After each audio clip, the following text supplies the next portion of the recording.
program, I should say today is day 1. Mr. Vaibahv of Object Automation is a research scholar there, and he'll be giving an introduction to data science, data analysis using Python.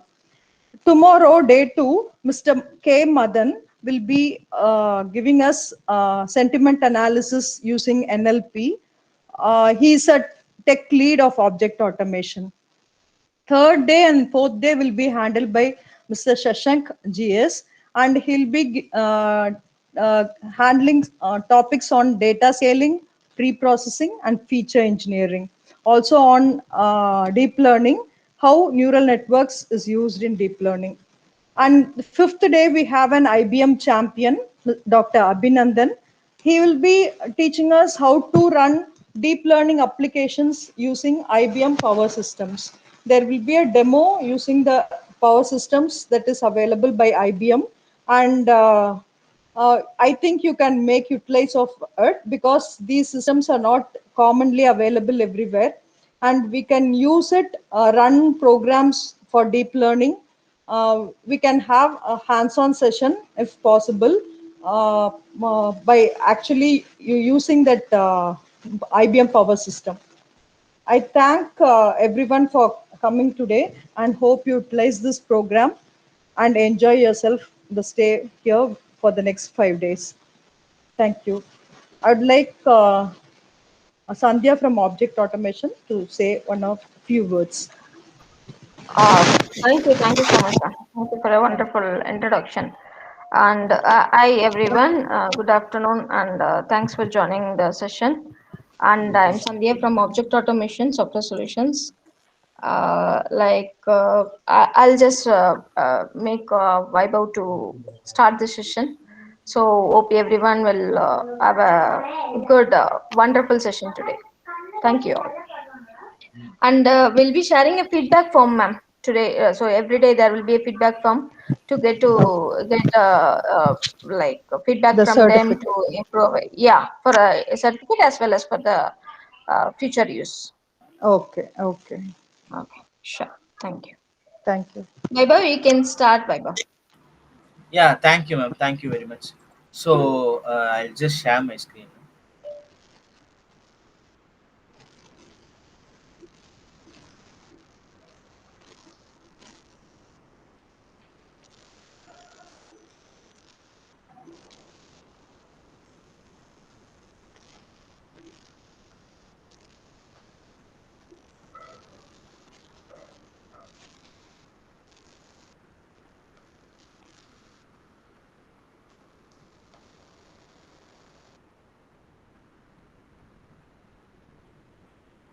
I hope the screen is visible, people. Yes, Vaibhav, you can. Yeah, okay, ma'am. Fine. Thank you very much. So, good afternoon, everyone. My name is Vaibahv. I am from Object Automation. I am working here as a research scholar for the past 2 years. So, today, as Professor Shamla ma'am has mentioned, today we'll be seeing about introduction to data science and data analysis, and we'll also be having a short hands-on session too. Before moving on to the session, I'll just give a brief introduction about our company, Object Automation, and the services which we provide for the students and then for the industry. Coming back to a short overview, we are an artificial intelligence and big data research and solutions company with expertise in deep learning, neural network design, and related hardware, software, and its strategy. As we evolved, we have become a leading data science solutions and services company delivering AI consulting, AI solutions, and AI training. So we also provide AI consulting and then AI training for both faculty members, professionals, and then for the students too. Our vision is to find correct solutions for our customer with current trends and latest technologies to make timely and reliable decisions for critical business discovery. Our mission is to transform the enterprises, government, and universities with a new generation of artificial intelligence and big data solutions. Nowadays, most of the universities and other education institutes are adopting artificial intelligence so that learning them will benefit the current generation. We teach school and college students on current technologies and help them to get expertise in the respective field of study. So these are some of the solutions which we provide. For hardware solutions, setting up AI lab with AC922 server. So AC922 is a Power 9 processor based server which can be efficiently used for our AI related programs, and then software solutions by providing AI solutions for different sectors, be it software sector or banking sector or a financial sector. So providing solutions for them, and then internship training for students and for their project development, and then educational support by mentoring students with various technologies such as artificial intelligence, machine learning, deep learning, data science, big data, Hadoop, and so on. So these are some of the services which we provide: machine learning, Hadoop and big data analytics, data science, blockchain, IoT, and then deep learning. So here, this is a list of courses: Python, and then Python for data science, artificial intelligence and machine learning, deep learning, NLP, which is natural language processing, which is the hot trending topic these days, and then BioPython. So BioPython will be very much useful for people who have taken biology as their major in their class 11th and 12th. So those people can integrate whatever they have studied in biology with Python, so that they can be very much useful in providing any other medical purpose. And then Kubernetes. So Kubernetes is nothing but whichever software which we are developing. So most of the software, for let us take for an example where we are developing a software using a Windows operating system with some hardware specification. So now if you want to use that particular software in another system, so like what happens is, if that system has a different operating system with a different hardware configuration apart from what we have developed in that Windows machine, sometimes that software may not get work. By using Kubernetes, what we can do is it creates a container so that irrespective of the operating system or irrespective of the hardware thing, we can be efficiently use the particular software. So in that case, Kubernetes will be very useful, and we teach that also. And then AI in cyber security, because like since everything gets online these days, it is our duty to keep ourselves safe from hackers and any other people who are wanting to steal our data. So like using artificial intelligence and cyber security, we can safeguard our systems and our online activity. And also these are some of the AI consulting organization continuous AI automation process. These are some of the processes which you will be studying under AI, ML, and deep learning, and then NLP processing. These are some of the processes like image analytics, recommender systems, machine translation, and so on, which will be a part of your course. So recommendation systems are like they might feel complex when being telling. So recommendation systems are nothing but recommending something. Like for example, if you are watching any video in YouTube, the very next moment, if you go on to YouTube's homepage, or if you are opening YouTube for the next time, videos which are related to what you have watched earlier, so those videos related to that will be recommended in your homepage. So how YouTube comes to know about this by using recommendation systems. So these types of things will be taught by our faculty members to you people. Okay, so like these are some solution demonstration where we have developed some projects like detection of COVID-19 with the help of analyzing data from X-ray images and scan reports, where uh, some amount of X-ray images are being analyzed, and from those X-ray images, we can easily detect whether that patient is detected with COVID-19 or not. So another project which we have developed is ADAS, which is nothing but Advanced Driver Assistance System. So this Advanced Driver Assistance System consists of the following things such as collision warning and automatic braking. So the car itself, the which has this ADAS software, will warn the driver in case of a collision, and then it can also have an automatic braking system, and then adaptive front headlights, and then lane departure warning, lane keeping assistance, detection of blind spot, and then driver monitoring, whether the driver is all right, or if he's feeling tired or drowsy, the car will stop immediately. And then speed alert, if the car goes to a speed of more than 60 kilometers per hour, the car can be stopped automatically. And then assisted parking, overtaking assistance, and then signal violation warning. Now, for example, there will be some cameras. Let us imagine some cameras are being installed in our vehicle. So that camera will be detecting the signal light. Now, if the signal is still in red, that is stop, and if we try to move on our vehicle, the car will be stopped immediately. In order for that is what called to be as signal violation warning. So another project which we have developed is diabetic retinopathy. So this was developed using IBM AI systems and was deployed in a edge device.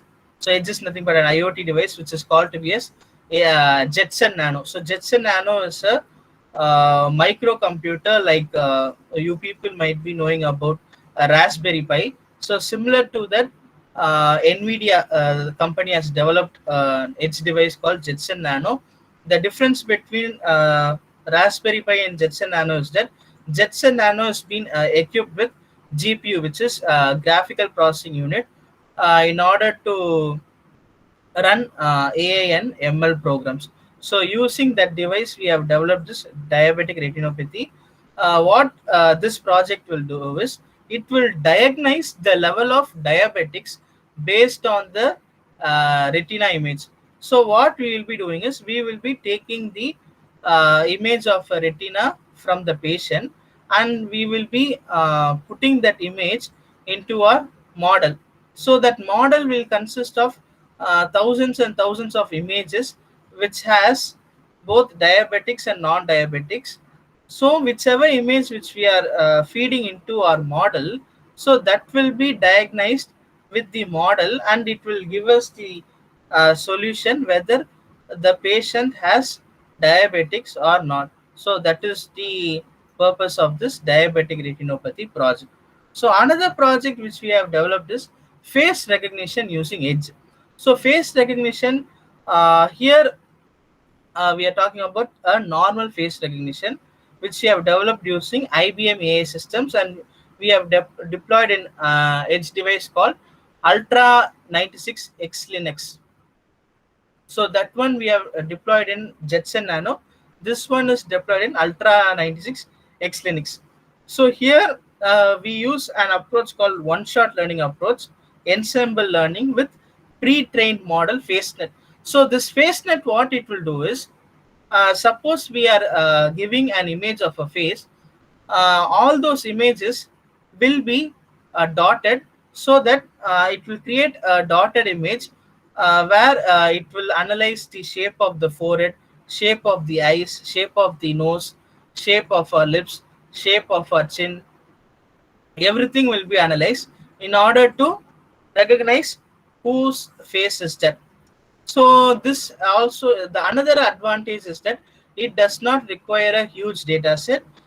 Even if one or two images of that particular person will be more than enough. So this model will be used for automatic attendance system to recognize all relevant faces and record it.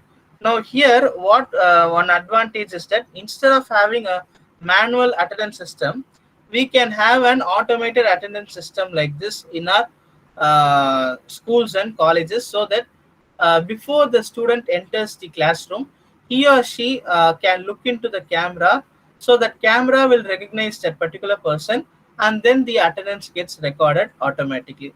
So this is the advantage of this project. And also these are some of our clients and partners. We These are Open Power, IBM, Dell, Lenovo, HCL, and so on. And also these are some of our educational partners, where we are installing our IBM Open Power labs in these institutions for the betterment of the faculty members and also the students who are pursuing there. And also uh, we have been signing MOUs with various other education institutions, so that students get benefited by learning artificial intelligence and other current trending topics. So like if you want to find us, or if you are interested in our services, you can find us at objectautomation.com. And also if you just search object automation in LinkedIn, our profile will be spotted. So in our profile we will be updating with the whatever webinars which we are conducting, so that you could just join through them and you can gain knowledge from them. And similarly for Twitter and Facebook, you can just search object automation, so that our profile will be popped in. So thank you so much. So this is the short introduction about object automation. So here you can find our uh, website and a mobile number. So if you are interested, you can just take a screenshot of the slide, so that you can contact us later if you guys uh, want to know about the courses which we are providing. So this slide will be visible for the next 2 minutes, so that you can just take our phone number and then our email address and our website. So after 2 minutes, we will be moving on to our webinar session.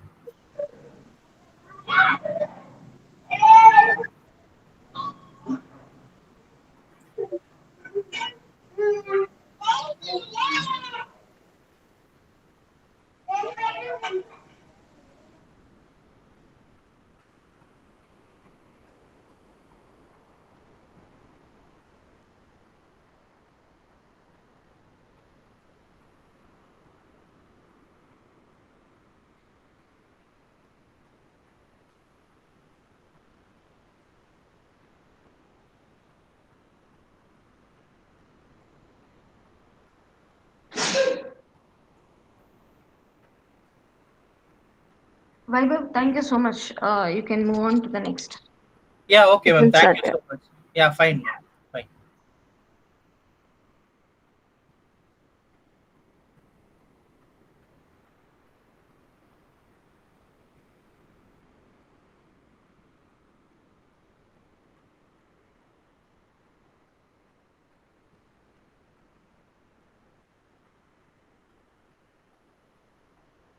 Is my presentation visible, ma'am?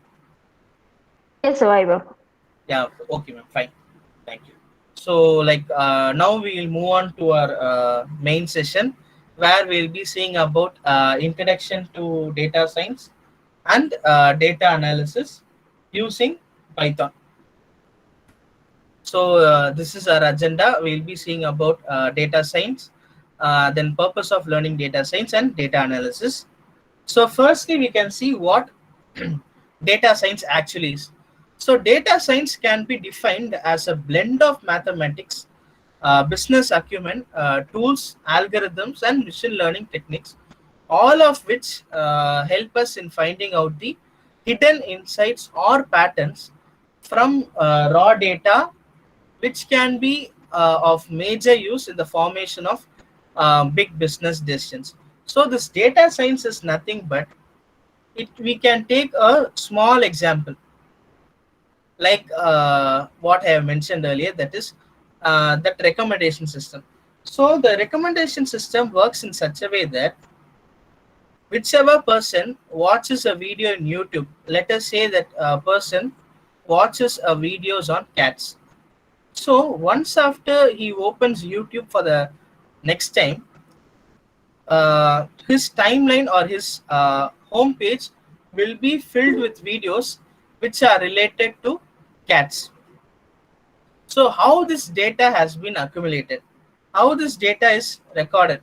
So here, this data is constantly being recorded by these recommendation systems, so that it will analyze what this particular person watches, and based upon that it gives us some recommendations stating that, hey, you have been watching videos with cats, so that let me just show you some more videos which are related to cats. So that is how recommendation system works, and this is what data science actually is. In data science, one deals with both structured and unstructured data. So here, structured and unstructured data is nothing but structured data is the textual data or data which is in tables. They are called to be a structured data. Unstructured data is nothing but the pictures or videos which we are uploading in the internet are called to be as unstructured data. The algorithms also involve predictive analytics in them. Thus, data science is all about the present and the future. That is, finding out the trends based on historical data which can be useful for present decisions, and finding patterns which can be modeled and can be used for predictions to see what things may look like in the future. So what this point actually means is that, let us take another example where we are going to predict the temperature of tomorrow's temperature. So how one can forecast tomorrow's temperature or weather forecast? So what actually the thing happening is, we collect the weather forecasted data of previous months or even previous years. We develop a model through it. We will be analyzing the trends based on the temperature of which month or which date. For example, like in January and February, it will be a little bit sunny. In the months of October and November, it will be rainy. In December, it will be winter, something like that. The data which we have collected before, it will show us some trends, and based upon those trends, we can predict the future weather or future weather forecast. So these are the things which are called to be as data science. And here how mathematics comes into picture is that, uh, since we are dealing with data, here we can be using some statistics here, so that we are being calculated of how the data is actually being used in our program. So that is how mathematics, statistics, algorithms all come into the picture. We will be seeing about them in detail in the coming slides. So data science is an amalgamation of statistics, tools, and business knowledge. So it becomes imperative for a data scientist to have good knowledge and understanding of these. So here, as I mentioned earlier, statistics plays a very important role in data science. Along with statistics, we need tools and then business knowledge in order to improve our data science knowledge. And also, if we want to create any data science applications, we need to have some knowledge on business, so that it will be benefited both by us as well as the people who are using our application. So if one wants to become a data scientist, he or she must be very much uh, well versed in statistics and the tools which are in data science, and then in business knowledge. Now we can move on to the next slide. That is why to learn data science. So why one should learn data science? With the amount of data that is being generated and the evolution in the field of analytics, data science has turned out to be a necessity for companies, because we people tend to upload more amount of data in the internet, be it in pictures or videos. We are uploading more amount of data each and every day, so that all these data have been generated, so that as the amount of data increases, people who have uh, experience in this analytics, or if they want to create any data science applications, the data which we upload is very much useful for them, so that this data, uh, once after they study, will tend to know what people actually do with the data, why are they uploading the data, so that based upon those data, people, the data scientists or data analysts, what they do is they create their own applications to make out most of the data. Companies from all domains, be it financial domain or marketing domain or retail or IT or bank, all are looking for data scientists, because let us take banking sector as an example. So as you know, most of the banks are computerized. So as the banks are computerized, it will be very much easy for artificial intelligence being implemented in banks, so that it will tend to avoid fraudulence, and also it will have an eye over the activities of the bank's customers, so that whether their customers are loyal, or whether they are using their accounts for accounts properly, or if they are having any other illegal transaction. So all these things can be done with the help of artificial intelligence, and the base of artificial intelligence is nothing but data science. This has led to a huge demand for data scientists all over the globe. With this kind of salary that a company has to offer, and IBM is declaring it as trending job of 21st century, it is a lucrative job for many. Now, as artificial intelligence is being used in many places, the demand for data scientists is being increased day by day. If, now, for example, if your people are using uh, LinkedIn or Naukri or any other job websites, if you just go under a data scientist page, you will be having many of job opportunities in many other sectors, not only in the IT sector, in many other companies, in many in all the domains. So this is how data science is being used in all places these days, because all the people are dealing with data, so that data has to be used in a proper way, and also through that data we can do many wonders, so that it is very much essential, and also it will be very much useful in order to learn data science.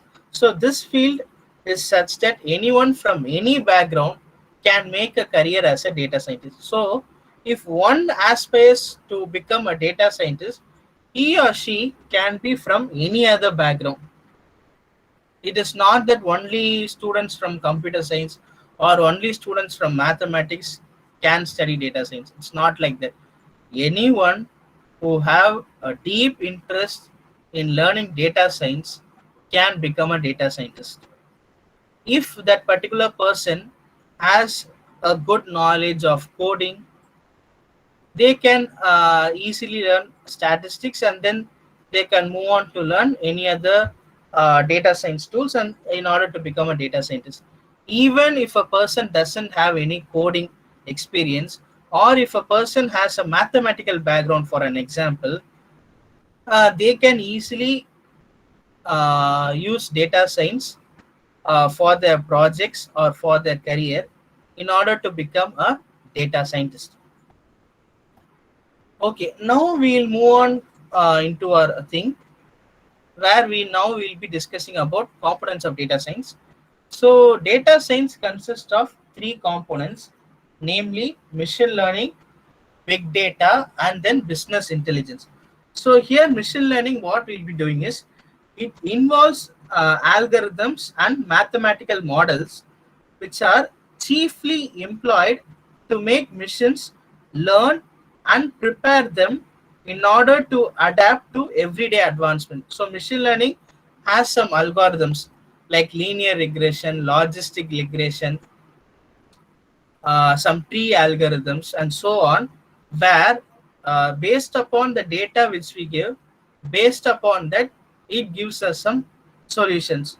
For example, these days, time series forecasting is very much in use in trading and then in financial systems. So this time series forecasting is nothing but in order to forecast anything, that is forecasting can be weather forecasting or financial forecasting or even stock market trading.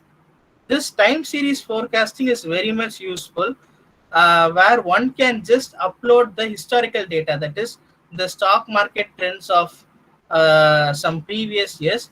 Based upon that, they can create a model, and then from that model they can predict the future trends of stock market trading. So that is how machine learning comes into the picture of data science. Then comes big data. So what big data actually is, every day humans are producing so much of data in the form of orders, that is ordering in any other e-commerce website, or uploading videos, images, giving out comments, articles, feeds in Twitter, or etc. These data are generally unstructured because they cannot be come into structured. Structured, most of them will be textual data. Unstructured, where we cannot structurize the data properly. So they are called as unstructured data. And this type of data is what called to be as big data.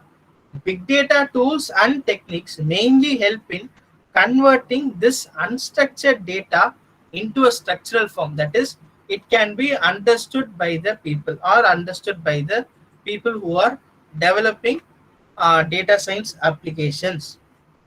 So, for example, if someone wants to track the prices of different products on e-commerce sites. So, if one wants to track the price of one particular product in Amazon, he or she also compares those prices with other e-commerce websites like Flipkart or Snapdeal or eBay or any other e-commerce website. So, he or she can access the data of the same products from different websites using like just by going into other websites or by using web APIs. So APIs are nothing but application programming interfaces. From that, they can that data can be converted into structured form. So this conversion of structured form will not be done by the people or the customers, but it is actually done by the people who are involved in data science and data analytics. So those data will collect these unstructured data and convert into a structured form. So this is all about big data. Then comes the business intelligence. So business intelligence, what it actually does is each business produces too much of data every day. This data, when analyzed carefully and then presented in visual reports involving graphs, can bring good decision making to life. Now we have some structured data. Now, if we convert that structured data into a visual form, that is by pie chart or a graph chart, something like that, we tend to understand easily of what the data actually is when compared to the data in a textual form. So from those data, we can able to have a management in taking the best decision after carefully delving into patterns and details the reports bring to life. So with these reports, the companies tend to see what people actually buy or what people actually browse in the internet. Based upon that, they create their own application. So machine learning, deep learning, so all comes under the same picture, and then big data, and then business intelligence are these three parts which are the main components of data science. If one has a little bit of knowledge, or one develops knowledge in machine learning, big data, and business intelligence, then they can study and they can create their own data science application easily. Now let us see some of the skills required to become a data scientist. So the first skill is tools, techniques, and business acumen. Now let us see that in detail. So tools. So what tools is, one need to have in-depth knowledge in statistical analysis and data visualization. So like statistical analysis is, one need to have a deep knowledge in statistics. So one can start studying statistics so that it can be very much useful for them in order to write data science applications. So some of the statistical applications like binomial distribution, something like that. These things like what I have mentioned, that binomial distribution or any other type of distributions, they can be very much used in our applications in order to analyze the trends. And the next tool which one needs to know is coding in Python. So when it comes to coding, one can have knowledge on Python or even R language, but here in this presentation we will be concentrating on Python, since compared to R language, Python is very much useful, very much easier to learn from a beginner's perspective, and also very much a stronger language, because we have some mathematical models inbuilt in Python in the form of libraries and packages. Just by importing those libraries and packages, one can just start writing a data science program. So one needs to have in-depth knowledge in statistics, one need to have in-depth knowledge in Python.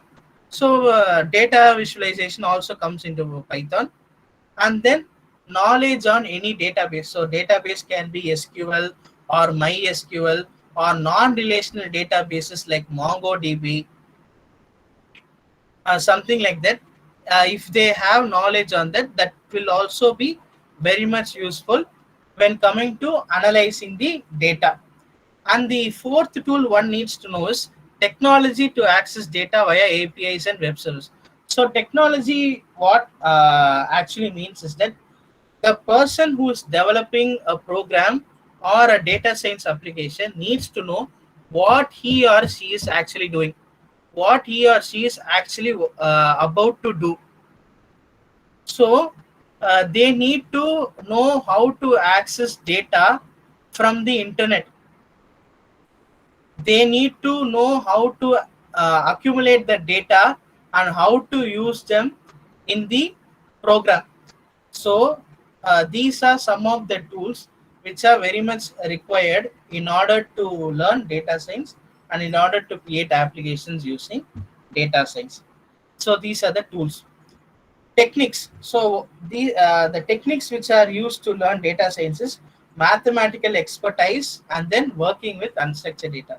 So mathematical expertise, what it means is data scientists also work on machine learning algorithms such as regression, clustering, time series, etc., which require a very high amount of mathematical knowledge, since they themselves are based on mathematical algorithm. So these data scientists first need to know the mathematical algorithms such as regression, clustering, time series. So one needs to know what actually is regression, what is linear regression, what is logistic regression, what is clustering, what is time series. So if they build a mathematical background of what actually regression or clustering or time series, or any other algorithm actually means is, then they can easily learn the coding part, and then they can start writing codes based upon regression, clustering, and any other algorithm. So that is what meant in this point, that is one needs to have a mathematical expertise.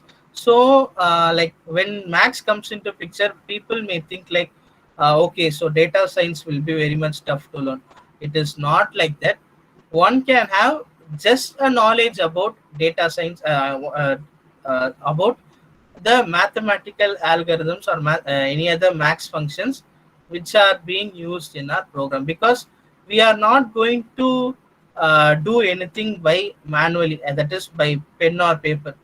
Everything is going to be done by the package or the library which we are importing in the program. But the fact is that we need to know how that process is being done. Now, for example, if I want to perform a binomial distribution in Python, means what I can do is I can just import a NumPy package. So NumPy is called numerical Python. So we'll be discussing about that in our later slides. So that package contains some statistical functions and then statistical algorithms like this binomial distribution. So like just by importing binomial distribution and just by giving some numbers, we will get the solution easily. We don't need to solve anything by paper or pen. But when using binomial distribution, we need to know what binomial distribution actually means. What are the functions of binomial distribution? What are the variables used for binomial distribution? If we are well versed in that, then using the programs will be very much easy for us. So the first technique is very much important. Then the second technique is working with unstructured data. Since most of the data produced every day in the form of images, comments, tweets, search history, etc., which are unstructured, it is a very useful skill in today's market to know how to convert this unstructured data into a structured form and then working with them. So like with this unstructured data, we can just convert it into a structured form, and then with that structured form, the developers can easily develop some AI applications through it. So these are some of the techniques involved in studying data science. Business understanding. So from a business perspective, let us see how it is useful. So analytics professionals come in mid management to high management in the hierarchy. So having business knowledge comes as a big requirement for them. So if you have a company and if you want data science to be implemented in the company, we need to have a business understanding about how it can be done. So here we have some steps such as business understanding, analytical approach, data requirements, data collection, data understanding, data preparation, modeling, evaluation, deployment, and then feedback. So how this is happening is business understanding. So we need to know what we are going to develop, and then analytical approach. So like what algorithm can be used or what approach we can use, that is what analytical approach. Then data requirement. So which are the data which is required for our application development, and then we are collecting the data understanding. So what do we understand from the data, and then preparing the data for our purpose, and then modeling the data from the prepared data, and then once after the data is modeled, we are evaluating whether that model works or not. Once the evaluation is passed, then we can deploy that model. So deployment is nothing but the final product, and then we can it can be released publicly, and then feedback is nothing but we can ask for the public feedback whether the application which we have developed is very much useful, or if there are any other bugs present in that particular data science application. So one can have business understanding, or one needs to have this business understanding in order to create an efficient data science application. So these are the three things one needs to know before getting into hands in data science, that is tools, techniques, and then business understanding. Okay, now let us see what are the Python tools or the libraries which are required for data science. So the first major Python library which is used for data science is NumPy. So NumPy means numerical Python, so which is mostly focused on numerical operations and then for statistical purposes. So for example, now if we want to write a program of matrix multiplication in Python, it will take around 10 lines, 10 to 15 lines. We will be declaring x variable and then a variable and then b variable, and then we will be multiplying a and b, so that we will be getting the solution for it. But if we are using NumPy, so like these packages have thousands and thousands of programs into them. We don't know what exactly is inside these packages. If one we needs to know, they can just go into the documentation page. From that they can know what is actually present in these packages. But still, once if we import these packages such as NumPy or pandas, so if we are importing this NumPy, from NumPy we can easily write any matrix multiplication program, not only multiplication programs, any other matrix programs in just 4 or 5 lines, just by importing the command from the NumPy package, and just by giving the numbers, one can easily perform matrix multiplication using the NumPy package. So that is how these packages help us. And also for any other data analysis things, these packages or tools will be very much useful. So the another package which we'll be using extensively is pandas. So pandas, what it will do is it will read the tabular form of data. So with any data which is in a tabular form, that can be analyzed, and from that solutions can be we can get the solution using the pandas package. Then comes the matplotlib package. The purpose of this matplotlib package is that it is very much useful in order to visualize the data, because data visualization is one of the most important things in data science. So like in order to visualize this data, we can use matplotlib. We also have another package called cbond, which is similar to matplotlib in order to visualize our data. Another package which we can study is SciPy. So SciPy is the amalgamation of scientific Python, similar to numerical Python. This is scientific Python. The process is similar to numerical Python, but scientific Python, as the name says, it can perform some scientific operations, like scientific calculations can be done using SciPy tool. The next thing, a package which we'll be using for our data sciences, scikit-learn. So scikit-learn is the stepping stone for our machine learning and deep learning thing, where using scikit-learn, what we can do is we can perform data analysis, and then we can get the accuracy of how our data has been performed, how the data has been retrieved from the data set which we have inserted. Such kind of things can be done using the scikit-learn package. So these there are many other data science packages, but still from a beginner's perspective, these 5 packages are very much important. If one is well versed in these 5 packages, then learning data science will be very much easy for them. Okay, now let us see some of the job roles once if you have gained knowledge, or once if you become an expert in data science.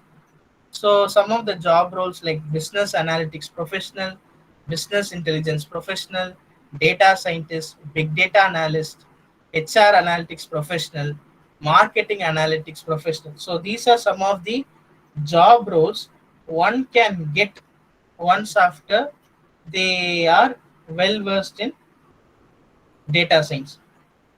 And there are many other job roles apart from this, and one main job role is data scientist, because that is where most of the demand is. There is demand for all the roles also, but most importantly data science has a very larger demand when compared to other job roles. Here in business analytics professional, what they can do is they gather data, they generate insights from this data in order to uh, develop our business. So employing business analytics professional in our company will be very much useful in order to increase our business. So that is the work of a business analytics professional. Then this business intelligence professional, what they will do is they use some data visualization tools like Tableau, Power BI, etc. in order to develop or implement business strategies. So with the data, they develop some business strategies which will help the business. They also monitor the performance metrics of the company and provide insight to the respective department. So they also measure the performance of different departments from that company, so that from those departments, like whether they need to have a development or whether their development is sufficient, such kind of things are being uh, done by business intelligence professional. Data scientist is an all-in-all person where he helped to build complicated data models and simulations in a big data environment, focusing more on maths and statistics. These data scientists have a particular interest in reading statistics and building and deploying machine learning models. So here in our presentation, we are mostly focused on data scientists. If one has an interest, they can also explore the other areas. So these some other areas like big data analysts or HR analytics or marketing analytics professional, they can become. So HR analytics is nothing but the human resources person. What they will do is they will be working on how to reduce the employee attrition rate. So employee attrition rate is nothing but in order to reduce people retiring or people moving switching on to other companies, so they can see how to reduce that. So they will be watching on each and every performance details of all the employees. So from that they will be developing a model so that they can come to know which person likely to get attrited from that company. So that is the role of a HR analytics professional. And then marketing analytics professional, what he will do is will evaluate the success of the marketing initiatives that have been taken by that company. So that is the role of a marketing analytics professional. So these are some of the job roles. I hope you can get a clear picture about why we need to learn data science, what to learn in data science, and post learning data science, what are the job roles which one can get. So that is all about this job roles. Now we can see through some of the data science application, that is anomaly detection.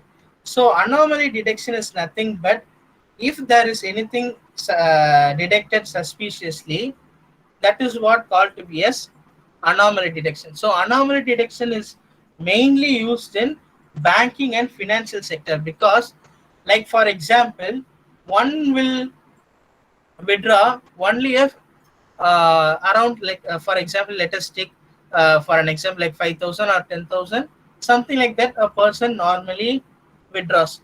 If a transaction like that happens, then there is no problem.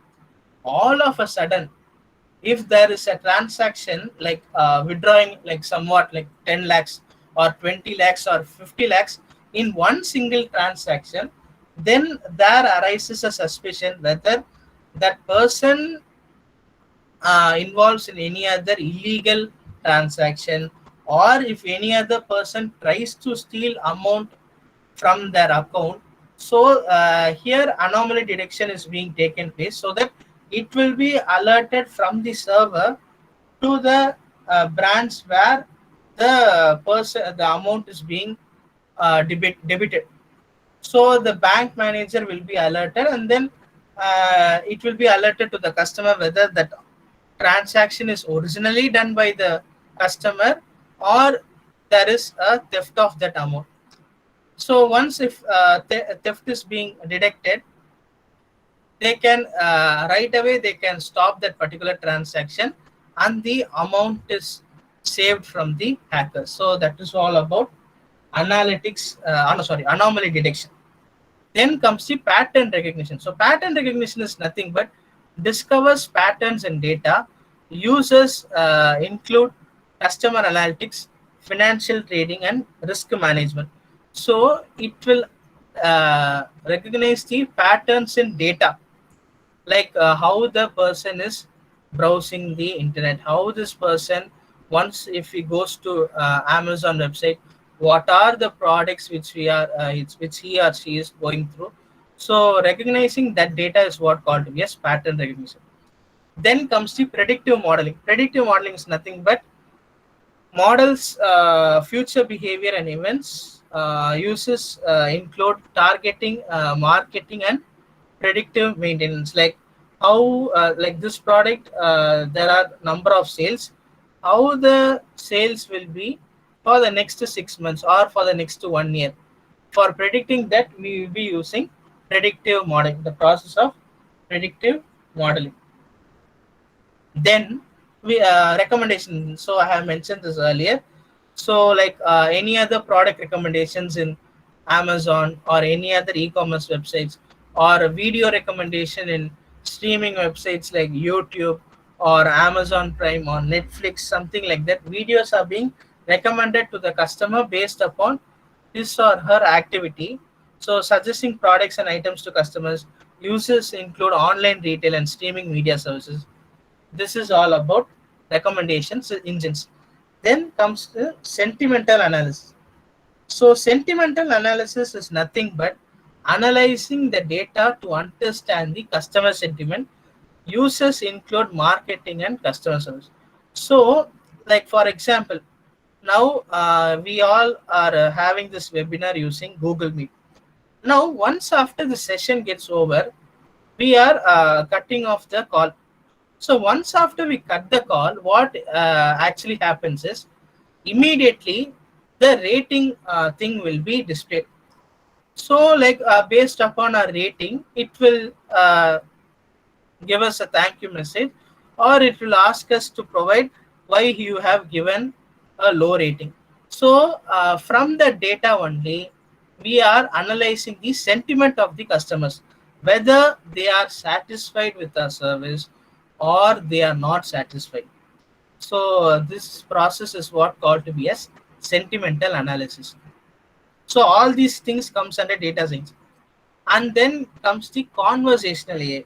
So conversational AI, we are using it in our day-to-day life, such as enabling chatbots and AI assistants.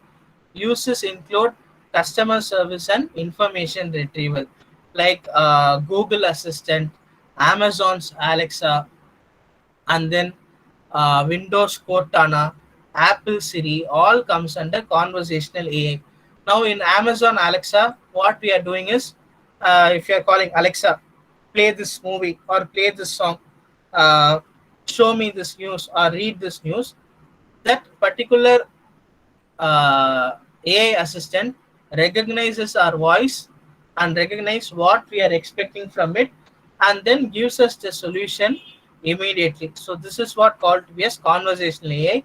Coming to chatbots, now chatbots these days reduces the customer care professionals, because people are just satisfied with these chatbots itself.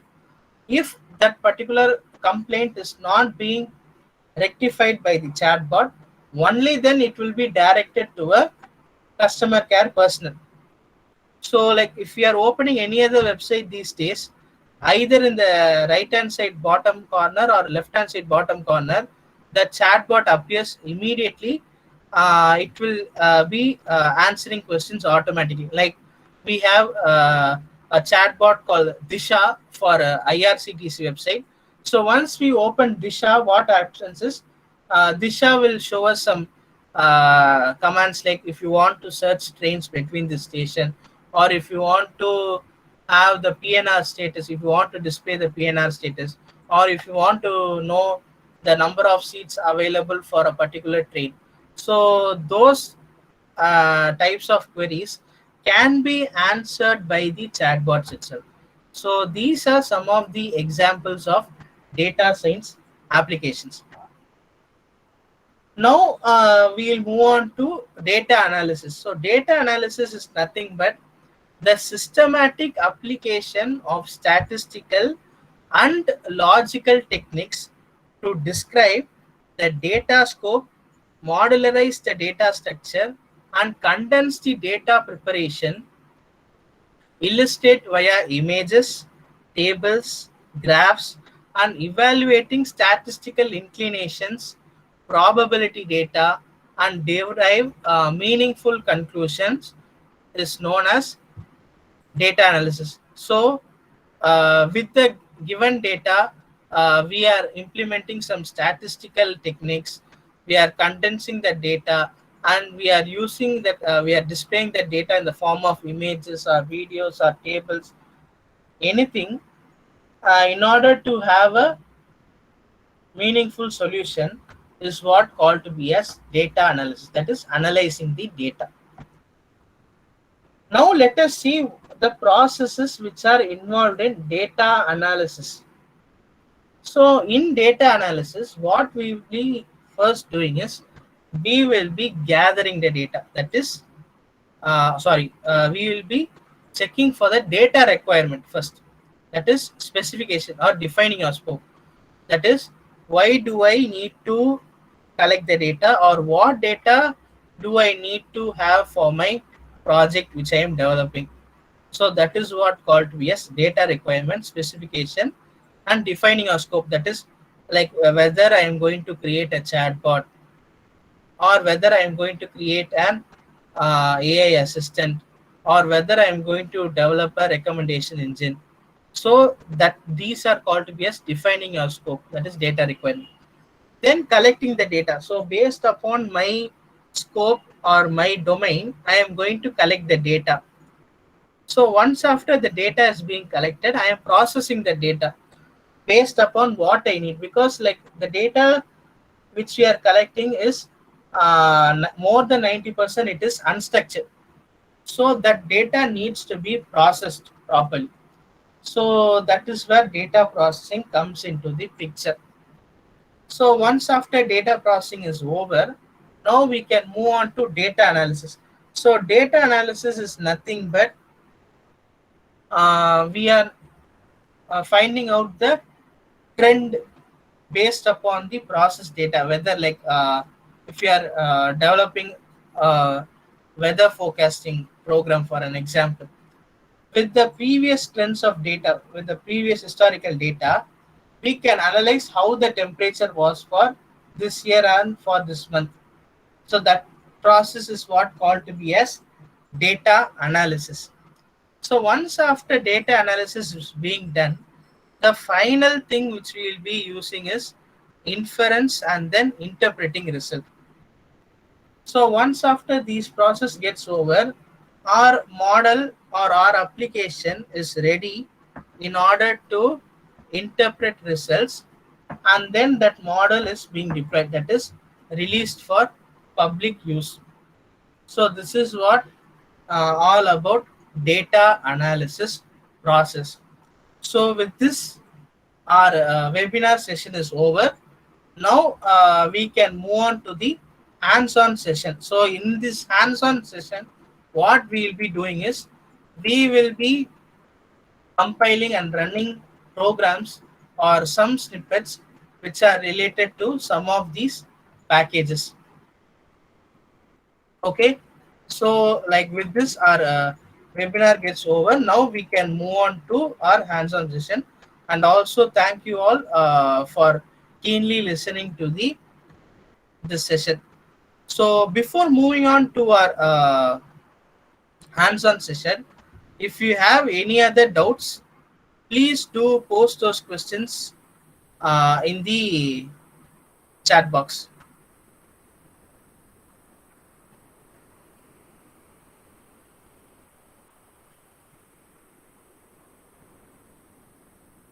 If you have any other questions, please post it on the chat box.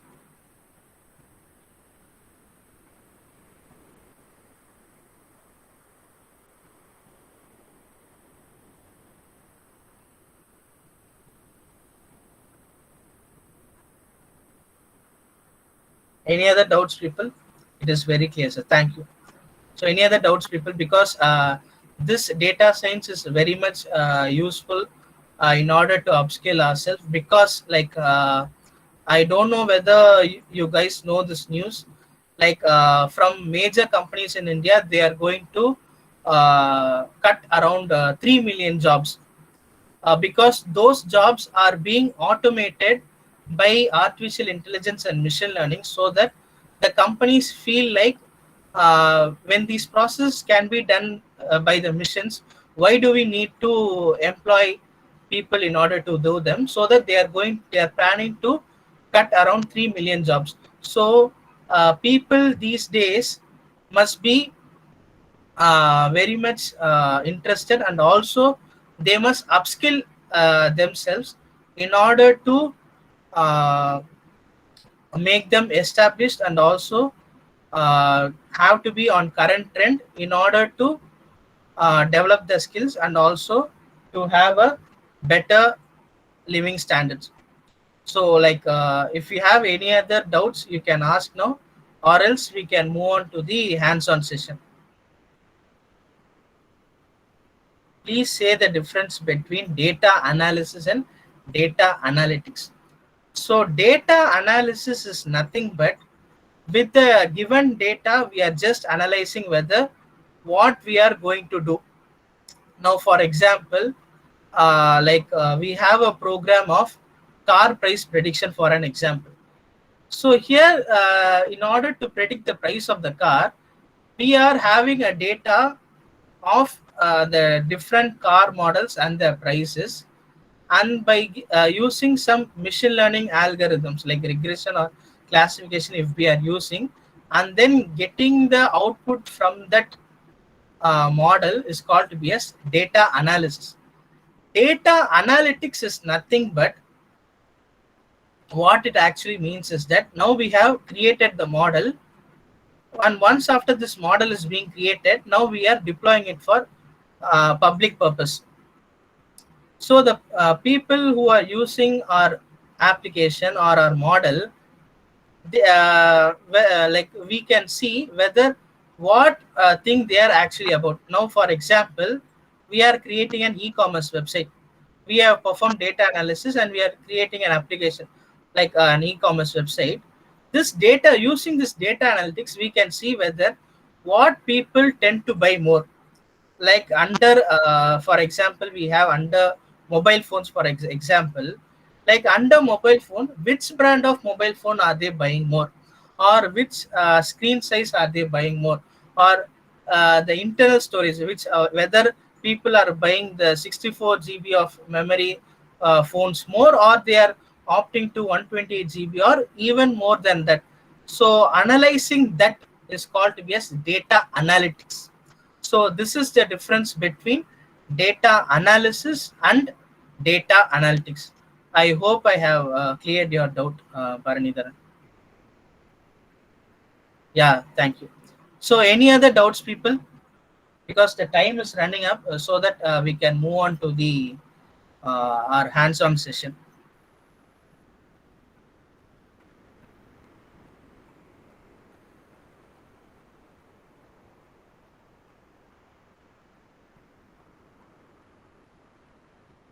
Okay, I hope people, you are clear with the session. Ma'am, shall I move on to the hands-on session, ma'am? Please go ahead, Vaibhav. Yeah, fine then, ma'am. I'll present my screen once again.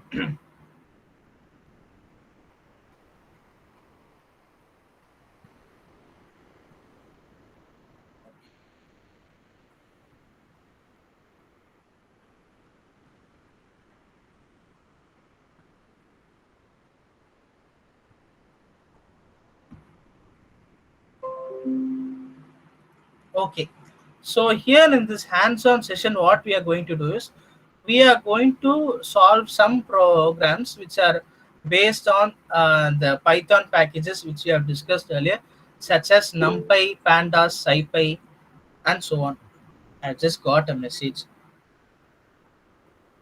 Tableau, Power BI, how it is used in data science. Tools for data science except Python.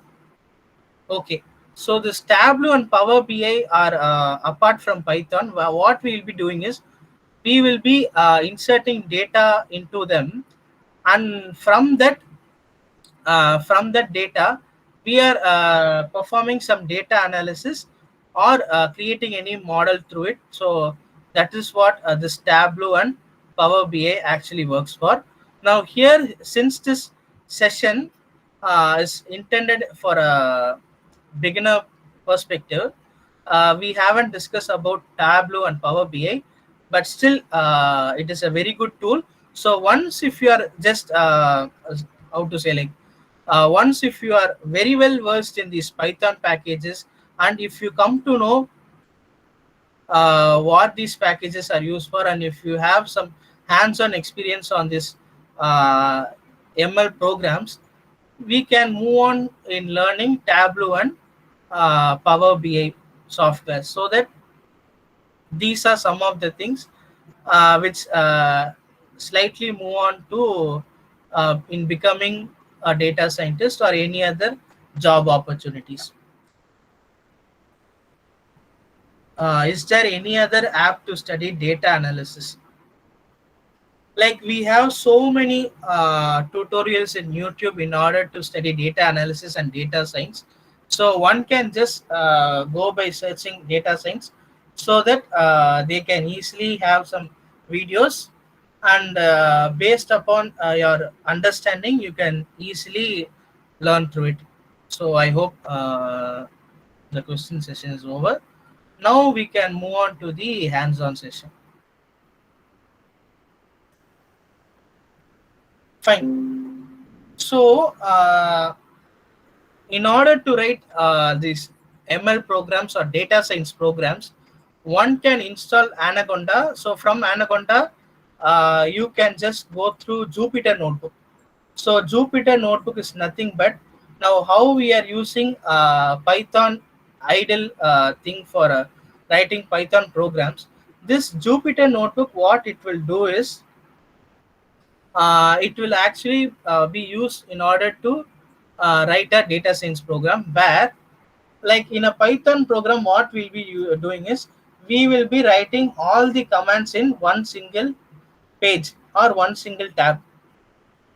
But here in data science, what we'll be doing is, now since we need to know what we have written, because like we will be writing some 1,000 lines of code if we are developing an application, so the developer can easily see what we have written for it so far. So in that purpose, these Jupyter notebooks will be very much useful.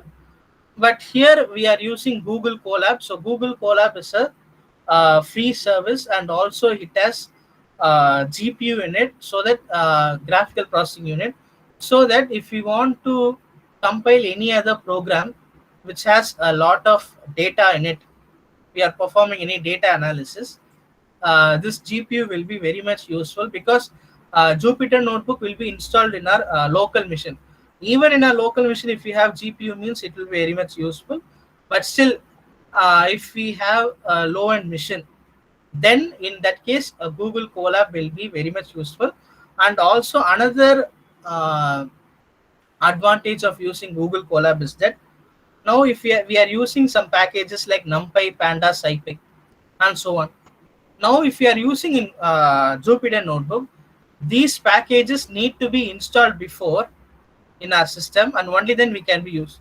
But here in Google Colab, around 99% of the Python packages are already pre-installed, so that it is enough if we just import those packages and start coding. So for that reason, we will be using Google Colab for this hands-on session. So firstly, now let us write a code now. before writing the code, one needs to connect to this application so that we can compile a program. So we have to click on connect. Before that, we'll check whether connect to this one. Okay, we can just connect.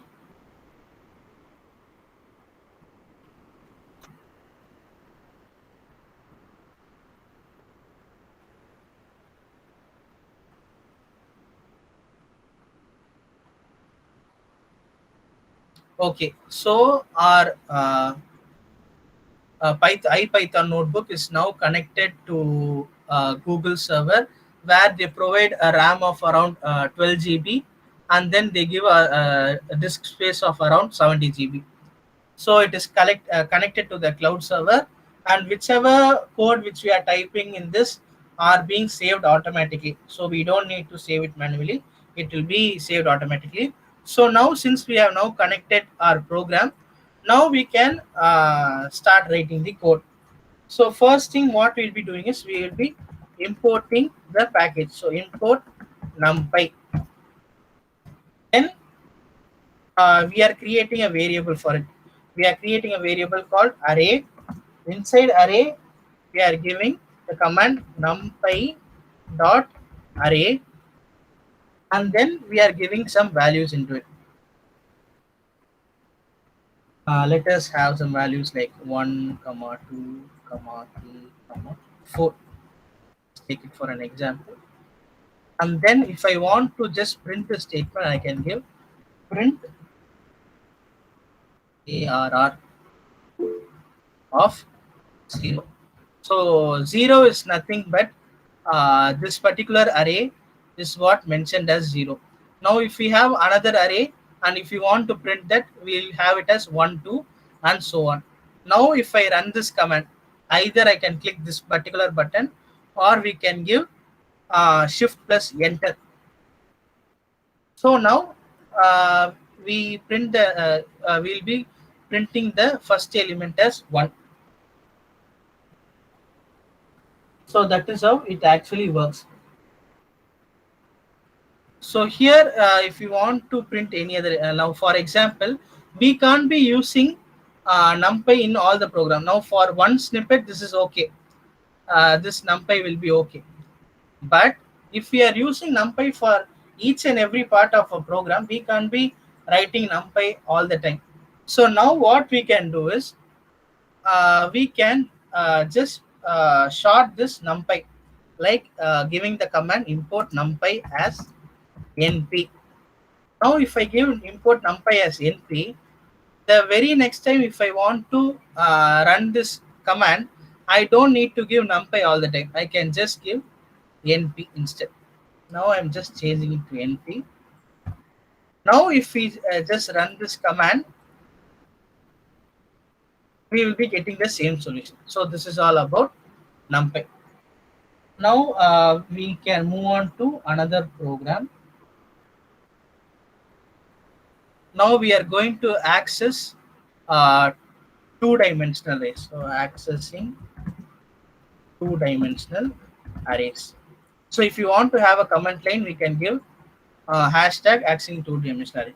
Now once again we'll be importing the command import numpy as np, and then we are giving the command arr, which is we are creating a variable called arr, which is equal to np.array. Now we will be having two arrays in this, so that we can have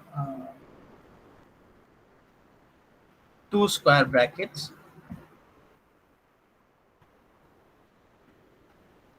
Okay, fine. So now we can insert numbers into it. 1, 2, 3, 4, 5, and then 6, 7, 8, 9, 10. So we have given two arrays here. So from this arrays, what we are going to do is we are going to access the second element from the first dimension. So here we are going to take the second element from the first dimension. So here the arrays are called to be as dimensions. So this is one dimension and this is another dimension. Now I can print that command by giving the statement print. I heard a message sound. Let me just check. Okay, fine. Print. I can give double quotes. Second element on first dimension.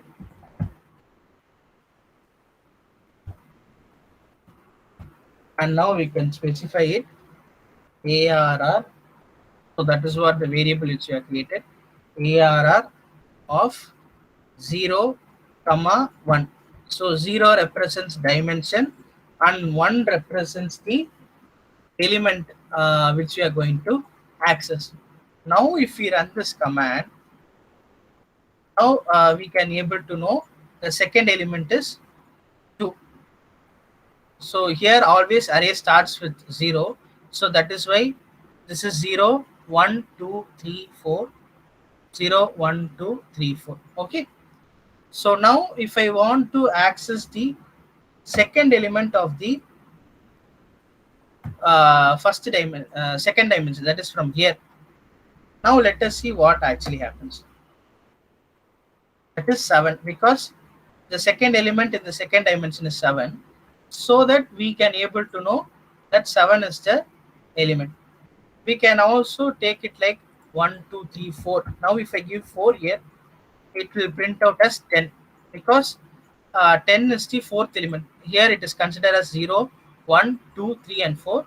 So here it is considered to be as 10. Like before continuing, I just want to know if the screen is visible and this font size is okay, or can I just maximize the size, or is this fine? You can maximize the font. Yeah, okay, ma'am. Okay, I hope this will be enough. Yes, Right. now it's So clear. like this is how we will be accessing elements in the two-dimensional array. Now let us see how can we access elements from a three-dimensional array. Now once again we are importing the statement import numpy as np, and then we are creating arr variable, and then we are giving np.array, and then we are giving some square brackets accordingly. We'll be giving 3 here. So now we are giving 1, 2, 3.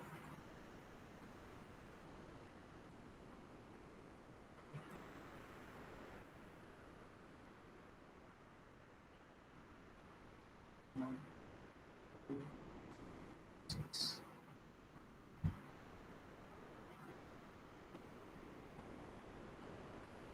7, 8, 9.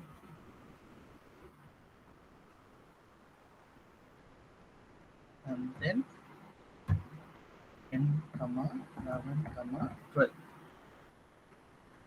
Just check whether the elements are fine.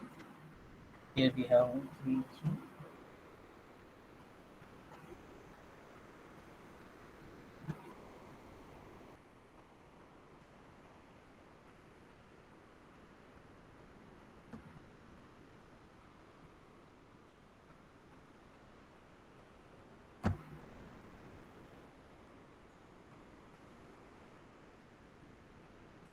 Okay, I hope it's fine now.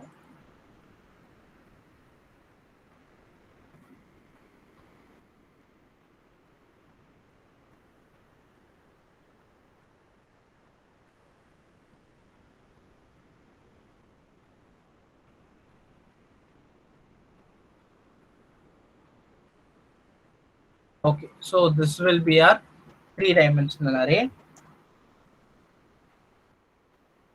Now I can give the print statement print arr of.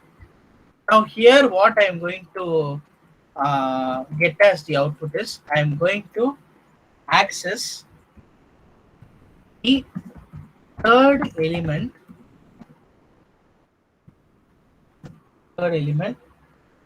of the second array of the first array. So here we are going to access the third element of the second array from the first array. Now let us see what the solution will be. Before that, we can give the index of that particular array, like 1 comma 0 comma 0 comma 1 comma and 2. Now if I just run this cell, I'll be getting, okay, so fine, okay, so I have given comma dots, sorry. Okay. So here we get the answer as 6. So how we are getting the answer as 6 is third element of the second array of the first array. So this is our first array. From the first array we are selecting the second array. From the second array we are selecting the third element. So this is how we are able to access this particular element 6 from our array. So this is how we will be using NumPy. So now we can, you may think like, what? How can we just use in a real-time application, in a real-time world? So here in real-time world also, this works in the process of filter. So how filter is that? Now we are going through Amazon page where we are going to buy a mobile phone. Let us take it as an example. So when buying a mobile phone, what we are going to do, we will be having some ideas. Like we are going to have this brand only, this size, this operating system, this internal storage, this amount of RAM. So what we can do is there will be a filter tab in the top of the page. From that filter tab, what we'll be doing is we will be selecting that particular filters, and based upon our filters, the search results will be filtered, and then the desired mobile phones will be displayed. So the basic of that is nothing but the commands which we are now using, because here we have a list of items. From this list of items, we are going to select only 1 or 2 elements. So this concept is what used in filter tab in e-commerce website. So this is the process of NumPy. Now we can move on to another program in NumPy.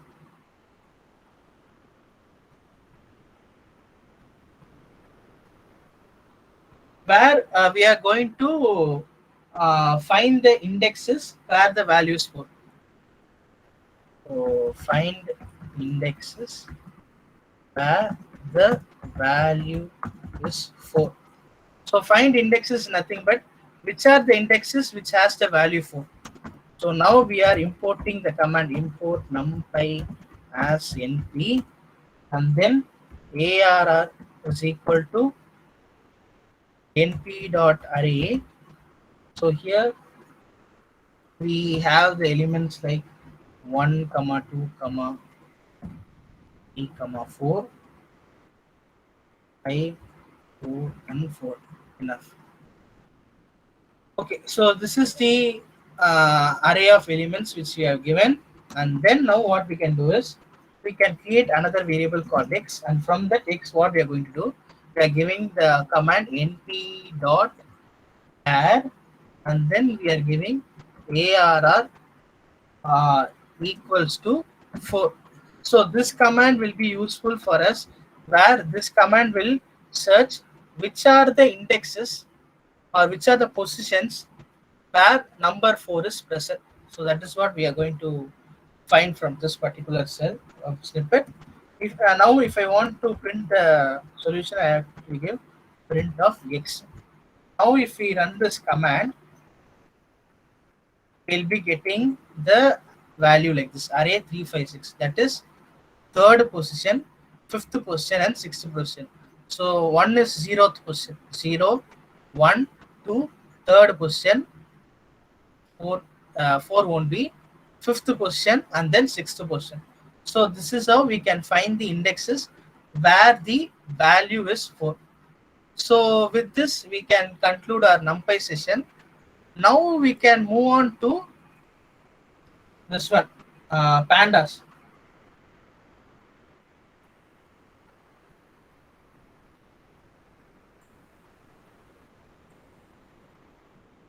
I can just write pandas. Okay, this is enough. We can move on to the command here. So even for pandas, what we'll be doing is we will be importing the statement like how we imported for numpy. So here what we can now do is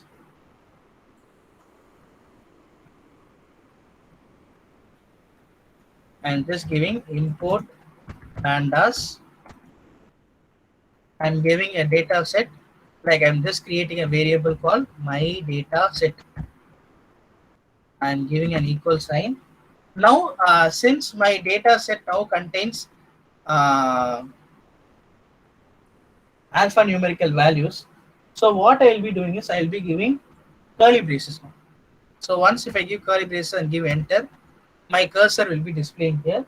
So from here I am giving the names of the cars. So I give cars.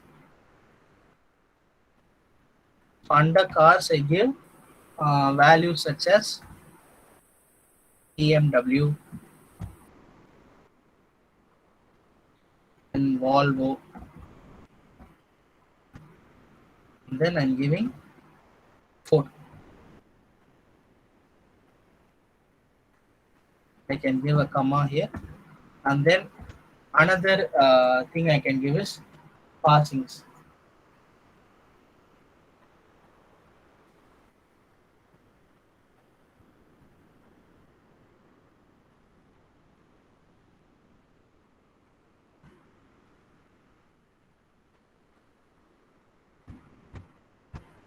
Now here for if you are declaring any alphabets, we need to declare it by enclosing single quotes.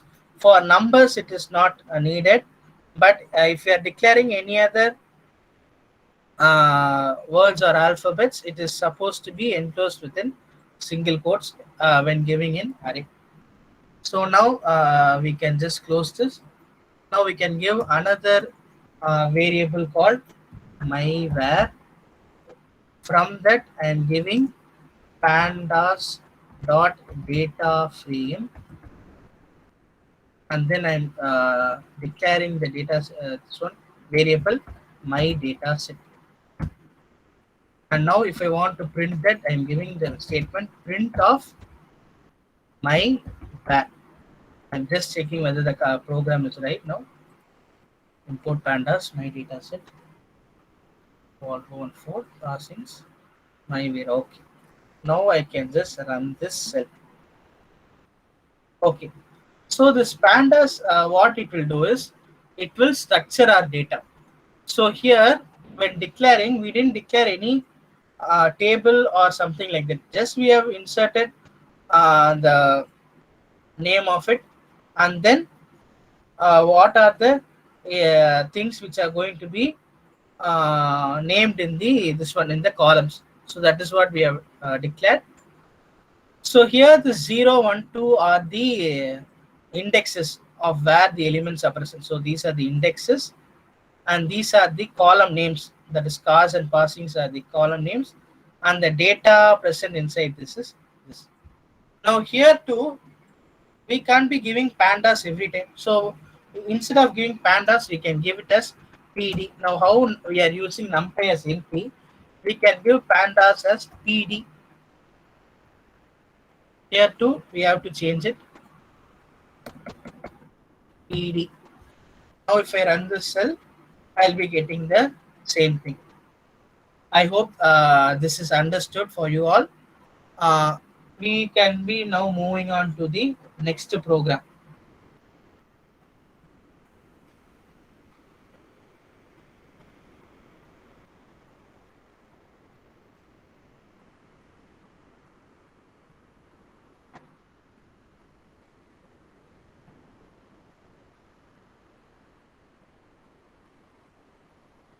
From this program itself, we can just continue. Where what we are going to now do is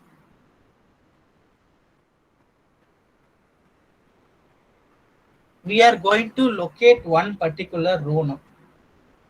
So what we can now do is we can give the command print, or we can also give it in the next command, I guess. I'll just run this cell once again. Once after running the cell, I can give here print the name of this.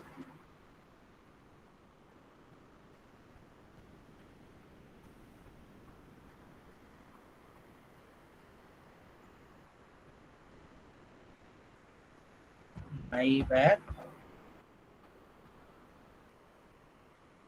dot location of 0.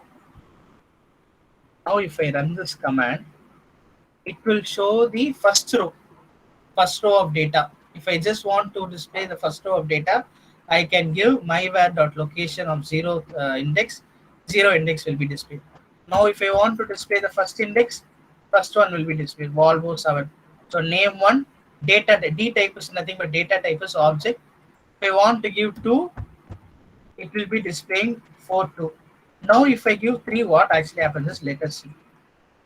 I'll be getting an error because we have declared only 3 data here with indexes 0, 1 and 2. Now here if we give 3 means that is the 4th index, what it will do is it will throw us an error showing that above exception was directed because of the following exception, something like this. Because we didn't declare anything in this particular index, so that it will give us an error. Now if I just show run this, the 0th index of data will be displayed. So this is all about how pandas is being used.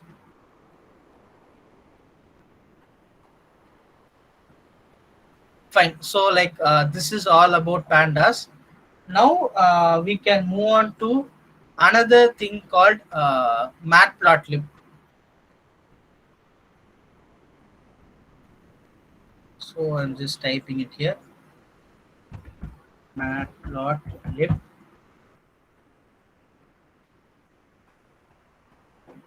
So wait a minute.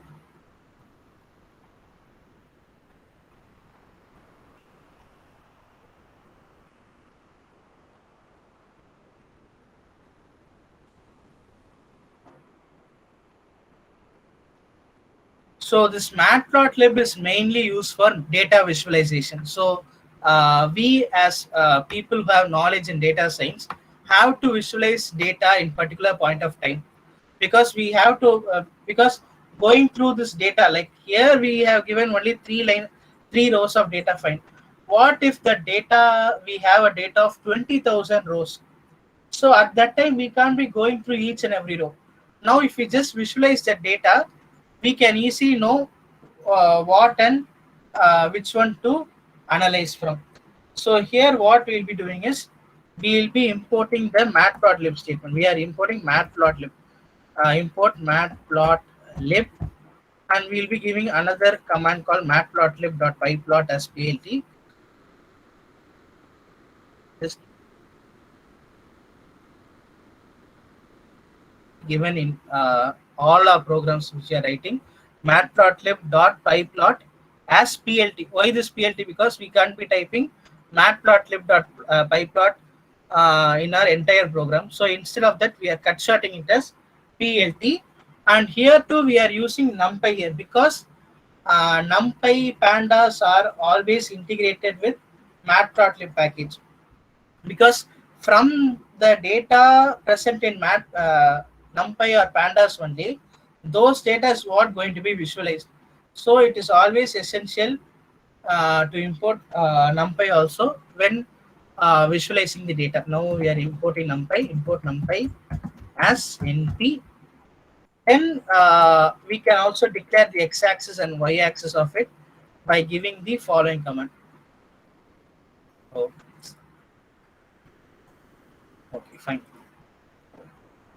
Now I'm giving a variable called x points. The variable name can be differed, like it is up to your personal interest. You can give any other name, but make sure that has to be given correctly at the time of printing your cell. So I'm just giving value called np.array.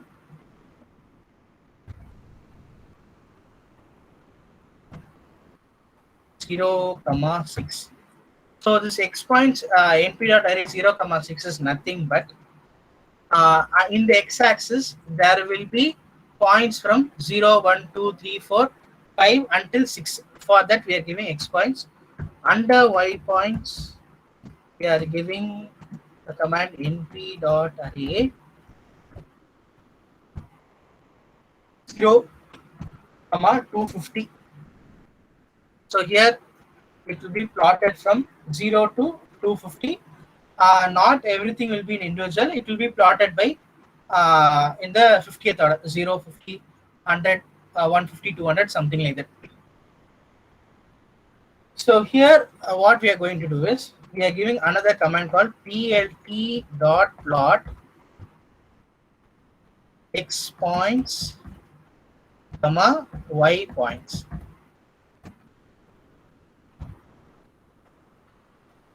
So if I give this particular command, that is plt.plot x points and y points, whichever point is meets to each other, that will be drawn as a straight line from 0th axis to the last point. So for that reason, we are giving this particular line. So now in order to display that, for other packages, we'll be using print statement. Since this is a data visualization tool, we will be using the command plt.show here.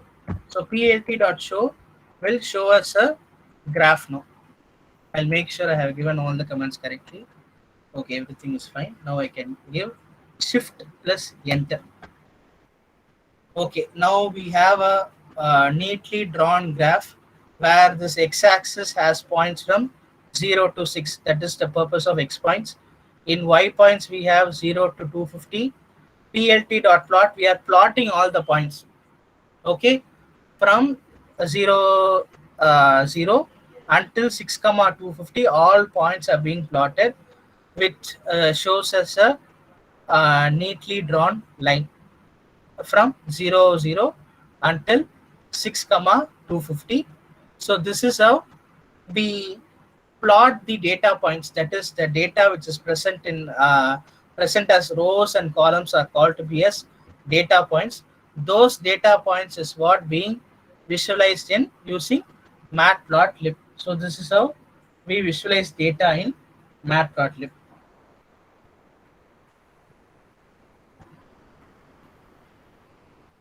So here we can also visualize the data in any other form which we like. So here I am giving another example where import matplotlib dot iplot as plt, and then I am giving import numpy as np, and then I am giving a command creating a variable x. Under x I am giving np dot random dot normal. I am giving some values here, 170, n, 250, and another giving another command plt dot list of x. So based upon the values which are generated from the x variable, that will be shown in a histogram format. So plt.hist. Finally, in order to display that thing, we are giving plt.show. Now let us see what happens after running this command. So actually what happens here is using normal distribution. That is what np.random.normal is nothing but using normal distribution, we are plotting some points based upon the numbers which are given, 170, 10, 250. Based upon it, we have plotted some points here. This random is nothing but the numbers have been generated randomly and not by the user. Now, based upon this random numbers, here we have generated a histogram thing. Now, if I run the cell again, the histogram will be changed, because every time we run the cell, it tends to generate different random numbers. Now look through this diagram where it starts from here, here it goes up and then here it goes down. Now if I run the cell once again, here it is different from what we have seen before. So this is how we can be able to plot the points using matplotlib. So this is all about matplotlib. So far we have seen about numpy, pandas, matplotlib. Now we will be seeing about scipy.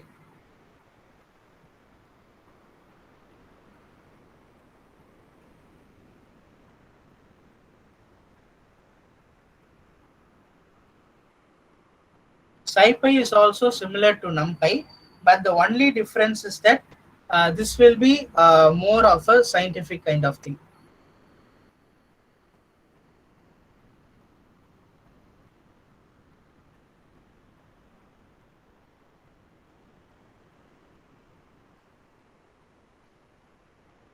Okay, so for example, like if we want to calculate anything in units such as metric or binary, or if you want to find the weight, mass or time or length of anything, the pressure value or the volume or the speed or the temperature or the energy or power, or in order to calculate the force, we will be mainly using this scipy package. SciPy won't be used like any other normal package, but still uh, knowing SciPy is very much useful and also very much important. I'll just quote it as SciPy here. SciPy.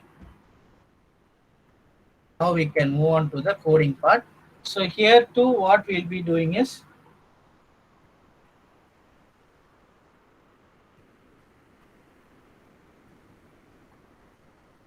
import SciPy from SciPy import constants. Why I am giving from SciPy import constants is because there is a command called constants inside this package SciPy. Now, if I want to use this command called constants, I need to import it from the SciPy package, so that I am giving SciPy from SciPy import constants. Hopefully I don't need this particular command, but let us see what happens. So I have now given the command from SciPy import constants. Now I can give the command like this: print constants dot gram. Now if I run this, I'll be getting a value like 0.001. Now if we give another command, I'll just copy this because we'll be using this command. Copy it and paste it. So instead of gram, if I now give pound, accordingly the answer will change. So for pound, it will be like 0.435 until 7. And then if I want to know any other value, like atomic mass, for example, like I can give instead of gram, I can just change the keyword as atomic mass. Now if I run the cell, the atomic mass value will be printed. Likewise, we can able to print any other value. Now if I want to print the number of seconds in an hour, then I can give print. Okay, we have already copied the statement. So under constants, we can give constants dot hour. So we are going to calculate how many seconds are there in an hour by SciPy package. Now if I run this, we'll be getting 3600. That is 3600 seconds in an hour. We can also do it for year also. So for an year, there will be around 31. it's the 3.1 million seconds like for an year. So this is how we will be using SciPy extensively for a program. So the purpose of using SciPy is very much minimum, but in case if you are developing an application which has commands which are related to year or program or pound or any other mass units, then the usage of SciPy will be very much essential. So now we have seen all these commands of all these packages such as NumPy, Pandas, SciPy, Matplotlib, everything we have seen. So now we will move on to a program. I'll just stop presenting here for a minute.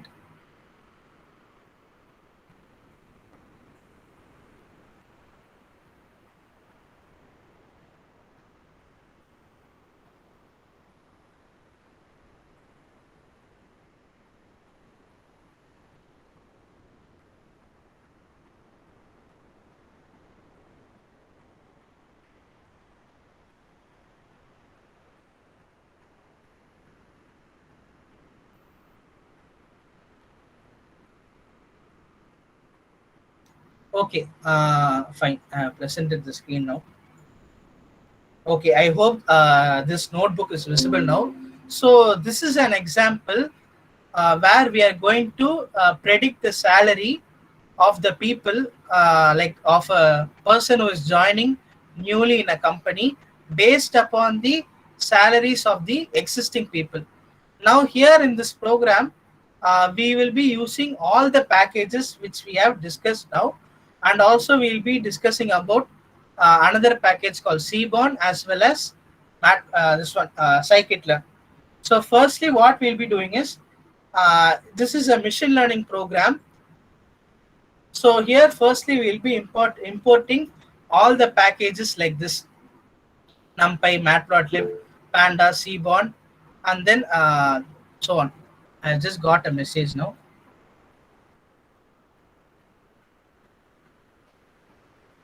Okay, fine.